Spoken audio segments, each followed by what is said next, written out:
Ya, baik. Bismillahirrahmanirrahim. Assalamualaikum warahmatullahi wabarakatuh. Ya, pada pertemuan ke-10, khususnya mata kuliah bahasa Semli dengan saya Pungkas Subarkah. Ya, pada pertemuan ke-10 ini kita akan membahas apa sih yang dinamakan sebuah pointer. Sebuah pointer yang digunakan pada bahasa Semli. Khususnya nanti akan kita praktekkan dengan menggunakan software EMU 8086. Ya, khususnya pointer itu adalah sebuah variabel yang berisikan alamat memori tapi bukan value. Jadi alamat memori itu tidak mengandung sebuah value. Ini ya di garis bawah. Ya, bukan sebuah value.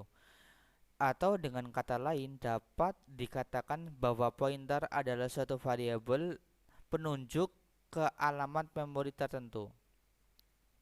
Seperti itu. Itu poin dasar dari kata pointer. Selanjutnya,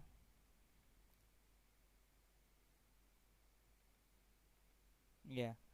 Selanjutnya, pointer itu mempunyai dua sifat. Yang pertama itu absolut, yang kedua itu relatif.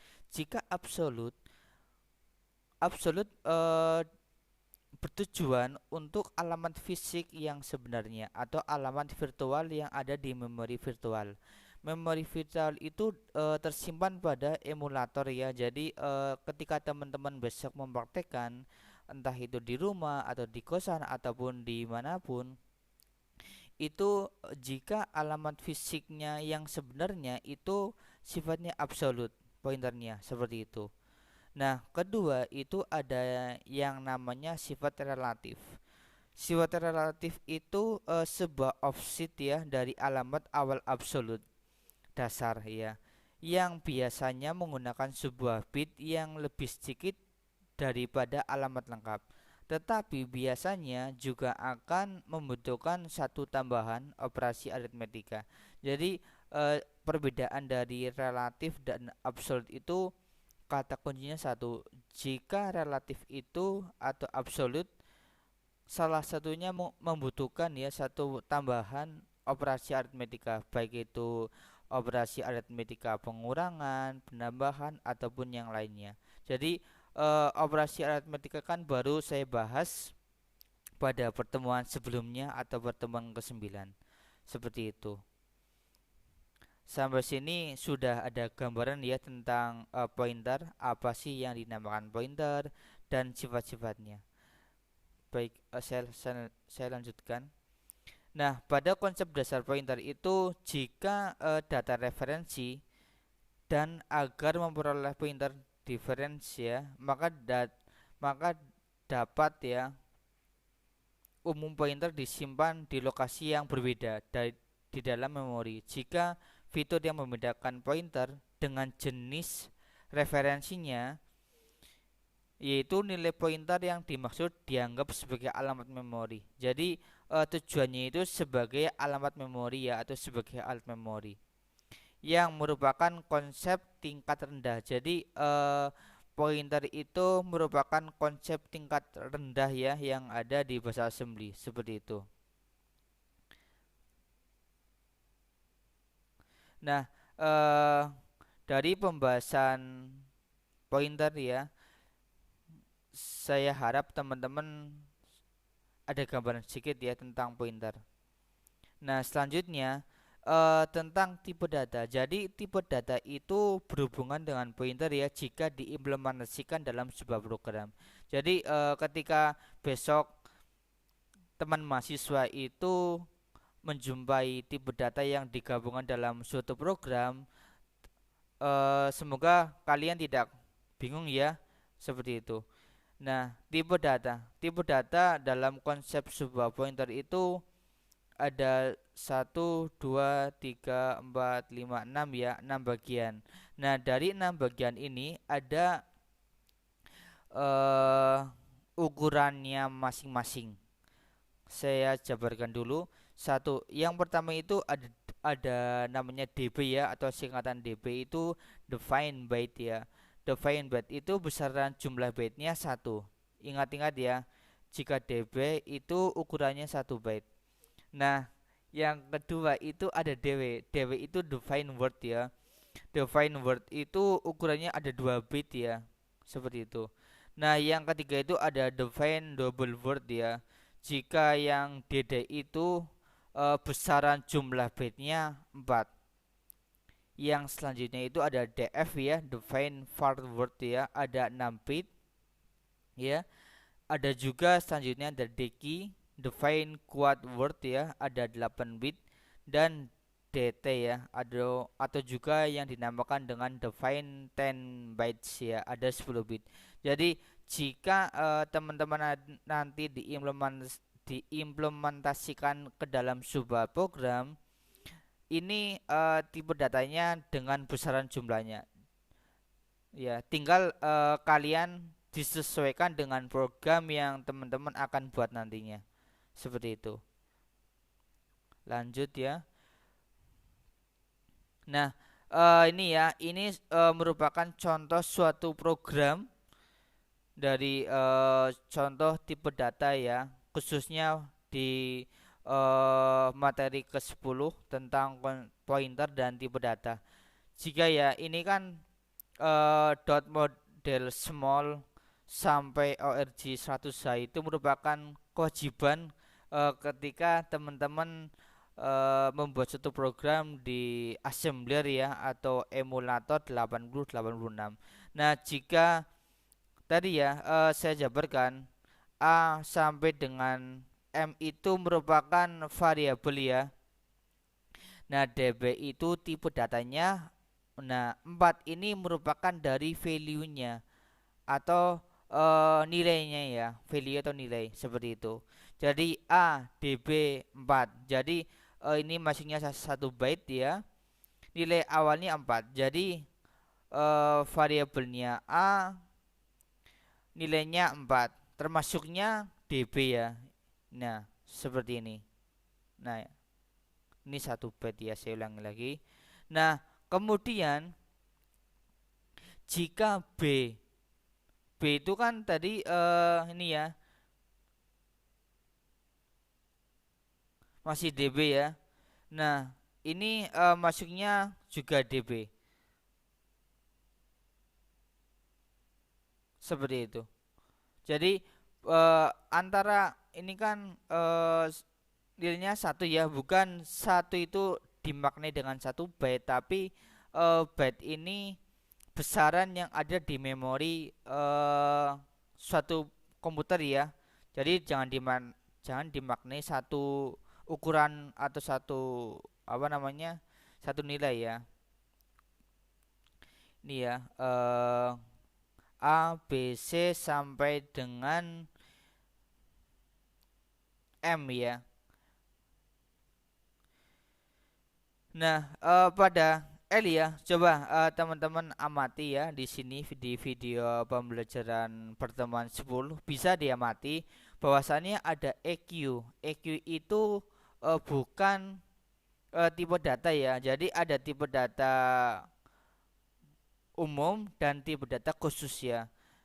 Nah, EQ itu merupakan tipe data khusus ya. Seperti itu. Nah, ini ya string DB 123 string 123 itu merupakan 0 ya, atau O ya. Nah, ini merupakan bagian ya contoh tipe data ya, jika kalian mempraktekkan di rumah ya, ataupun dimanapun ya, intinya jika dipraktekkan ini seperti ini. Nanti coba kalian dicoba bisa nanti menggunakan emulator ya 8086. Nah, kemudian ya, nah ini bagaimana sih menggunakan sebuah pointer ya dengan baik ya. Jadi jangan disalahartikan antara menggunakan pointer dan non pointer. Ya, jika ini ya, jika tipe data PTR ya, operan ya. Nah, ini kan merupakan sebuah program ya, sebuah contoh program yang yang dicontohkan menggunakan konsep pointer ya, bla bla bla bla. Nah, ini ya, pointer itu ya ditandai dengan simbol ya atau huruf PTR ya. Jadi kalau teman-teman nanti ada soal seperti ini menggunakan konsep pointer ya, seperti ini. Tapi jika tidak menggunakan PTR ya, itu berarti bukan menggunakan konsep pointer. Seperti itu. Insya Allah di pertemuan ke-10 teman-teman sudah ada gambaran sedikit ya tentang bagaimana sih menggunakan konsep pointer dengan baik, kemudian bagaimana mengimplementasikannya di assembler ataupun dengan menggunakan software EMU 8086 seperti itu. Nah, sampai slide 9 insya Allah kalian sudah ada gambaran sedikit ya. Nah, kemudian bagaimana sih keuntungan yang didapat menggunakan konsep pointer ya? Jadi ada 7 keuntungan ya. Yang pertama ya, saya tutup dulu ya. Yang pertama itu untuk menciptakan data struktur yang kompleks. Jadi jika tidak menggunakan pointer ya seperti ini ya, slide 9 ya. Ini kan cuman move al ya, bait A. Jika tanpa PTR itu tidak kompleks ya, masih umum seperti itu. Yang kedua itu memungkinkan suatu fungsi untuk menghasilkan lebih dari satu nilai. Jadi ketika teman-teman besok menggunakan pointer itu bisa nilainya bisa lebih dari satu ya, tidak cuma satu tapi lebih dari satu, entah satu dua sampai dengan seterusnya, tinggal nanti menyesuaikan dengan kebutuhan kalian ketika membuat suatu program ya. Ketiga itu keuntungannya itu menggunakan sebuah pointer itu memiliki kemampuan untuk mengirimkan alamat suatu fungsi ke fungsi lain. Jadi banyak keuntungan pointer ya, ketika teman-teman menggunakan fungsi pointer itu bisa mengirimkan fungsi ke fungsi lain ya. Jika teman-teman sudah mendapatkan mata kuliah pemrograman kan ada function, prosedur ya, ini sama. Cuman ini masih menggunakan bahasa tingkat rendah seperti itu. Nah, kemudian fungsi keempat keuntungannya yaitu maksud saya keuntungan dari menggunakan pointer yang keempat itu penanganan terhadap array ya dan string akan lebih singkat dan lebih efisien. Kenapa? Karena ini disederhanakan oleh konsep PTR ya atau pointer. Ya, kalian saya harap teman-teman sudah paham ya antara array dan string. Jika array kan ditandai dengan kurung siku ya, dan string apa sih yang dinamakan string? Saya harap teman-teman sudah paham karena eh, ini merupakan bahasa tipe data ya, tipe data yang ada di pemrograman. Ada array, string, integer dan sebagainya. Nah, kemudian ada juga keuntungan menggunakan konsep pointer yaitu yang kelima, itu memungkinkan untuk berhubungan langsung dengan hardware ya. Jadi selagi kita menggunakan software sebagai jembatan ya kan, kita menggunakan software namanya emulator 8086. Nah, ini juga kenapa sih yang dinamakan dengan langsung berhubungan dengan hardware itu karena kita langsung bersentuhan dengan atau kita itu langsung menggunakan memori yang ada di hardware PC atau laptop yang kita gunakan. Nah, yang keuntungan keenam itu memungkinkan untuk berhubungan langsung dengan parameter command line ya. Jadi sebelumnya kan berhubungan langsung dengan hardware ya. ini juga memungkinkan ya. Jadi kan bisa iya dan bisa tidak ya. Uang ada kata memungkinkan ya, kan ada dua kemungkinan ya, bisa iya dan bisa tidak. Nah, itu menggunakan parameter command line ya. Atau CLI ya. Jika atau juga namanya command prompt ya. Saya harap teman-teman sudah tidak asing ya dengan command line ya yang ada pada PC masing-masing ya.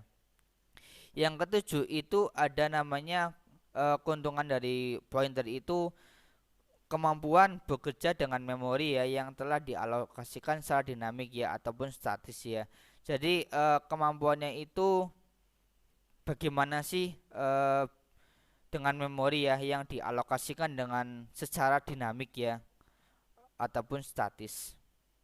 Seperti itu penjelasan pada pertemuan ke-10 yang tadi apa sih yang dinamakan pointer, fungsinya, terus tadi di slide yang di atas ya ada jenisnya atau tipenya ya. Terus ada tipe datanya ada 6 tipe data ya dari DB sampai dengan DT seperti itu sampai dengan keuntungannya. Ya cukup sekian pertemuan ke-10 penjelasan dari saya. Apabila nanti ada yang didiskusikan, kita diskusikan di dalam forum. Ya, saya ucapkan terima kasih. Mohon maaf sebesarnya jika saya banyak salah kata dalam penyampaian. Billahi taufiq wal hidayah. Wassalamualaikum warahmatullahi wabarakatuh.